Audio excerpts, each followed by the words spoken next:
Hello, I think it was Ben Johnson, maybe a couple other people have made the comment. I'm something like a real life or everyday Tony Robbins. That's pretty funny. I do try to have a positive attitude, but you know what? Some days you're just going to have a day where it doesn't go your way. But if you can laugh at it, I remember that this is something my grandfather told me that has always stuck with me. He said, it's easy to have a good day. You know, if you're good at having a good day, well, welcome to the club. Everybody's good at having a good day. But when it comes to, you're dealing with a really traumatic situation, how do you deal with that? And in the case of tinnitus, we, at some point at least, hopefully not the entire time, go through something where it's really difficult to deal with. We got this sound that we can't turn off, and that's scary, and that's hard to deal with, but we learn to deal with it. We learn to get to accept it, to use tools like the background noises, to divert our attention, and get so good at diverting our attention. If we do really, really good, it's virtually not there sometimes because our attention is just so focused on something else. Like right now, I'm talking and I haven't stopped talking and I keep talking and I'm thinking about giving you a good video, and I don't, in a way that tinnitus isn't there. Of course, as I bring it up and it's there. But, we can get good at diverting our attention. And it doesn't have to be in a heightened state where we're, it can also be just we're relaxed and listening to some music or, just involved in some activity that diverts our attention. I play chess sometimes, I like to go dancing, and, there's lots of things. I really like dancing, by the way. Dancing, like with a partner, has a lot of things about it that are really good for someone who has tinnitus also. Like, you have some background noise, probably music, and you have to focus on the dance steps that you're doing. And you're also near another person who hopefully gives you some, feeling of not being alone.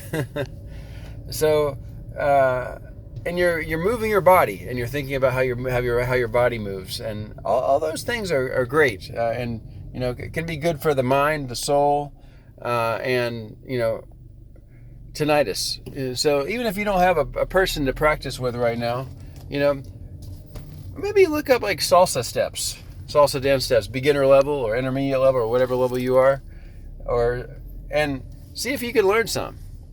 And just, you're going to have music, you're going to have someone teaching you what to do, you got to focus on what they're doing. You've got to, practice the steps over and over again, and, you're moving your body, and you just have a lot of things going on at once. Music, body, focusing on what the teacher's doing, and I think that could be a great diversion away from your tinnitus. So I'm a dancer, so I love dancing. So that, obviously, I will recommend that. But anyways, that was pretty funny about the everyday Tony Robbins. I bet Tony Robbins can't dance as well as I can. So I welcome him to try to challenge me sometime, because Tony, you're not as good as me. At least not in dancing. We all have something that we can do quite well. And if you don't, then get a plan and start doing it. I mean, I do some crazy things to make myself a cool person, and maybe I've gone too far. I write Chinese every day. I've been writing in my notebook for 8 years, almost every day, about 3 pages or so, and I can read and write Chinese, and it took a long time and a lot of hard work to do it. But I'm better than Chinese. I'm better at Chinese than Tony Robbins. I don't have an island in Fiji, unfortunately. But hey, I've still got time. Maybe I will. But anyways, thinking about your future and how little steps, if you do them every day, will lead to something worthwhile. Put your mind in a state that is enjoyable. Usually. So um, like I write the Chinese every day, and it takes me at least 30 minutes or an hour, and I'm writing, and I know that this thing that I'm doing, because I've seen it, is improving my Chinese.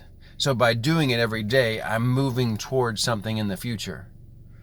Even if you have to pick something that's maybe doesn't even seem all that meaningful, if you just do a little bit of that thing every day, at least you're doing something to move forward, and it puts your mind in a state that would be good. I know we have good days, we have bad days. It's easy to have a good day. We're all experts at having a good day.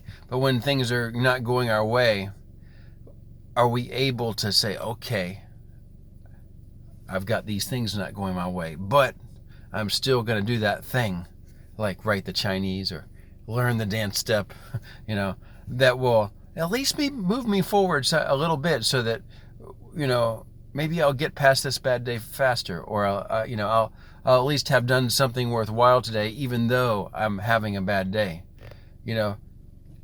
Like this is an extreme example, and I don't mean to take it lightly, but like I remember my grandmother died, and I still, went and did some good, fun things that day, and I enjoyed it, but it was terrible that day, to think about her death, and I'm never going to be able to see her again, but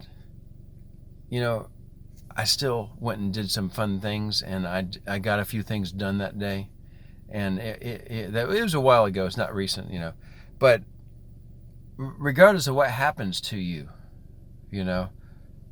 see what you can do to stay on plan a little bit, and work on something today that's going to be worthwhile, and that'll make you feel at least a little bit better that, hey, I've tried, I've done a little bit. May not be 100% to my liking, that I accomplished everything I wanted to, but I still tried. And if you just get good at trying and then repeating that trying, you're going to get better at that thing. So please do, and don't spend too much time just, oh, what was me. Work on something and see, and I don't know what you want to pick, but pick something, and go do it, and you'll be better for it. Okay, I'm gonna go buy some shoes inside the store. Okay, I'll see you later. Bye bye.